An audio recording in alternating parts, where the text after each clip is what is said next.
साहब कामर साहब हमारे साथ ही रहिएगा। वालिद साहब आप किस तरह देखते हैं गो के जो ईरानी कार्गो शिप है वो अमेरिका ने अपने कंट्रोल में लिया, नाकाबंदी की खिलाफ वर्जी के बाद प्रेसिडेंट ट्रंप ने उसके एक वीडियो भी शेयर कर दी, ईरान का सख्त रद्द-ए-अमल भी सामने आता है देखने में। लेकिन वॉल स्ट्रीट जर्नल की एक रिपोर्ट भी सामने आई है जिसमें वो कह रहे हैं कि जो अमेरिकी जाहो जलाल है प्रेसिडेंट ट्रंप का, जो वो सख्ती बरतते हैं वो सिर्फ दिखावा है, एक्चुअली वो अंदर से खौफजदा हैं मशरिक़ वुस्ता में एक बड़ी जंग छिड़ जाने के खतरे में। आप समझते हैं जो अगला राउंड होने जा रहा है वो हतमी होगा? नहीं जी, बिल्कुल मुझे तो लगता है कि ये हतमी ही होगा, क्योंकि ईरान इसको अफोर्ड नहीं करता ड्रैग ऑन करना।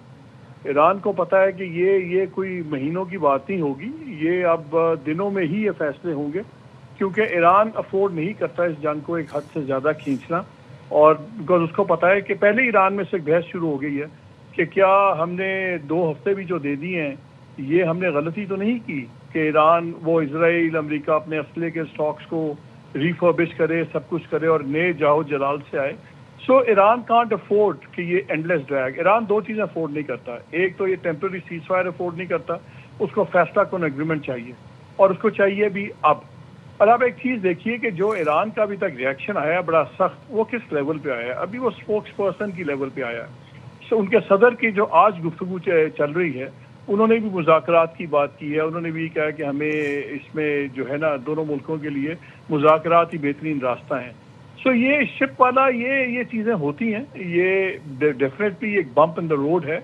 बट हैविंग सेड दैट, इस वक्त किसी के पास ऑप्शन एक्चुअली है नहीं पीछे हटना। वो अंग्रेजी में एक जुमला होता है, playing hard to get. Iran भी इस वक्त प्लेइंग हार्ड टू गेट कर रहा है। दूसरा, अमेरिका की आप एक चीज़ देख लीजिए, डोनाल्ड ट्रंप चाहे आसमान से गरजें बरसे जो भी करें, उनकी जितनी भी डिसीजंस हैं वो अल्टीमेटली अपनी मिलिट्री कमांड के मुताबिक चलते हैं। वो जिस हद तक मिलिट्री कमांड उनको बताती है कि यहाँ तक आप ले जाएं मामले को, फिर इसके बाद आप रिवर्स गियर लगा लें, वो लगा लेते हैं। उन्होंने कोई मिलिट्री एक्शन, मसलन उन्होंने जब ये हुर्मुज़ को भी बैन किया, उन्होंने हुर्मुज़ में एंट्री नहीं की। उनको बता दिया था उनकी सेंटकॉम ने कि हम हुर्मुज़ को मिलिटरीली नहीं खोल सकते, हाँ पीछे हम ब्लॉकेट कर सकते हैं। उन्होंने फौरन अपना ब्लॉकेट पीछे किया, वरना पहले उनकी आप बातें सुनते थे ना कि हमारी शिप्स जाएंगी, हमारी 2 शिप्स गुजर गई, वापस आ गई, हमने ये कर दिया। वो कोई मिलिट्री का वो एक्शन नहीं लेते जो मिलिट्री उनको कहती है कि आप बैकअप नहीं कर सकते। सो ये एक ग्रैंड स्टैंडिंग हो रही है, वो अपनी ताकत पे कुछ चीज़ें कर रहे हैं। Both want to come at the table with maximalist demands. यही डोनाल्ड ट्रंप शुरू हुए थे एब्जेक्ट सरेंडर के साथ, कि हमें बस एकदम बिला किसी शर्त के सरेंडर करे ईरान। फिर उन्होंने कहा जी सारी रजीम हम चेंज कर देंगे। रजीम भी भूल गए, सरेंडर भी भूल गए, फिर हुर्मुज़ भी भूल गए, अब आ गए कि चलें अब हम बात करते हैं। सो ग्रेजुअली कहने की बात छोड़ दीजिए, वो एक्शन में देखा करें। एक्शन में उनके तमाम रिट्रीट्स हैं, तमाम स्टेप डाउन है। ईरान ने भी एक ही चीज़ रखी है हुर्मुज़ की, ईरान ने उसको एस्केलेट नहीं किया।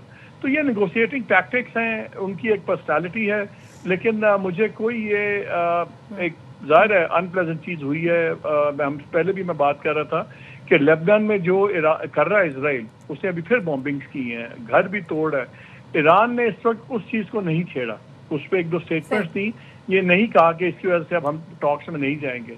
ये कल वाली एक चीज़ है, ये भी एक बबल है, ये भी रिजॉल्व हो जाएगा। और जैसे मैंने पहले भी कहा, आपको भी ये लग रहा है कि ये बबल है और ये रिजॉल्व हो जाएगा। मालिक साहब साथ ही रहिए, वसीम बादामी को भी शामिल गुफ्तगू करते हैं। वसीम साहब, कामरान साहब आपकी ठीक है, मोहम्मद मालिक साहब आप ही की जानिब आएंगे। वॉल स्ट्रीट जर्नल की जानिब से एक रिपोर्ट शाया की गई है जिसमें ये बताया गया है कि मुत्तहिदा अरब इमारात ने खित्ते में कशीदगी और मुमकिना मौशी दबाव के पेश नज़र अमरीका से माली ताउन के लिए राब्ता किया है कि आप हमारी माली मदद करें। वो ये कह रहे हैं कि ये जंग आपने शुरू की है, अगर तो माली मदद नहीं की जाती है तो फिर मुत्तहिदा अरब इमारात जो है वो या तो चीनी युआन की जो करेंसी है उसमें वो तिजारत करेगा या फिर कोई और करेंसी में। आपके ख्याल में फिर ये डोनाल्ड ट्रंप पर कितना बड़ा दबाव होगा? देखें, पहली लफ्ज ये, आई थिंक ये लफ्ज थोड़ा सा गलत हो जाता है कि हमारी बात की है कि आप हमारे से एनर्जी स्वैप करें। एनर्जी स्वैप होता है कि जो पेमेंट्स हैं वो अपनी मुल्क अपनी करेंसी में करते हैं। ये तो पहली बार नहीं हुआ, अमेरिका ने माजी में काफ़ी बार ये किया है।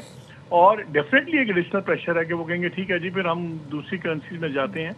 लेकिन वो आम आदमी समझता है शायद उन्होंने यूएई ने पैसे मांग लिए अमेरिका से, पैसे नहीं मांगे। انہوں نے ایک مالی اس کی فائنینشیل سواپ وغیرہ کی بات کی ہے جو ایک سیریس ایشو ہے. اور خاص طور پہ یو اے ای تو اس وقت اس جنگ میں آؤٹ سائڈر اس وقت بن گیا ہوا ہے، بیکاز ان کی پوزیشن سعودی عربیہ سے اور سب سے ڈفرینٹ تھی، اور سعودی عربیہ کی بھی ان کی ناراضگی اپنی جگہ ہے.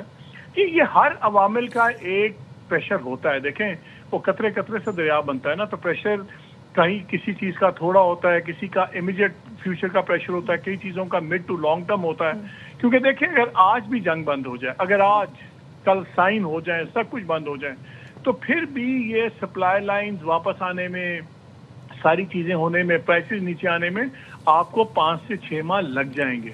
تو اس کا ایک شارٹ ٹرم ڈیمیج تو بہت سیویئر ہو گیا ہوا ہے. ہر بڑھتے دن کے ساتھ اس کے مڈ ٹرم پھر آپ کو ریپریکیشنز بڑھتے جائیں گے.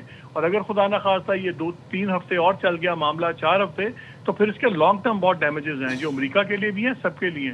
اس لیے جو پریشرز ہیں سب پہ کہ حل کرو، وہ ان پریشر سے بہت زیادہ ہیں جو نہ حل ہونے والے مسئلے کو یا تھنکنگ کو فروغ دیتے ہیں. ایران نے بھی بڑا پروڈنٹلی ایکٹ کر رہے ہیں، امریکہ بھی باتیں زیادہ کرتا ہے، حرکتیں کم کر رہا ہے. سو یہ ایک ٹیمپرری بمپ ہے. اینڈ لیکن میرا نہیں خیال کہ یہ اب نیگوسیشنز کوئی مہینوں کا قصہ ہے. یہ وہ اوباما والی چیز نہیں ہے جو 2.5 سال چلے گی. یہ فیصلے دنوں میں ہی ہوں گے، بیکاز دنیا کے پاس مہینوں کا وقت نہیں ہے، کسی کے پاس نہیں ہے.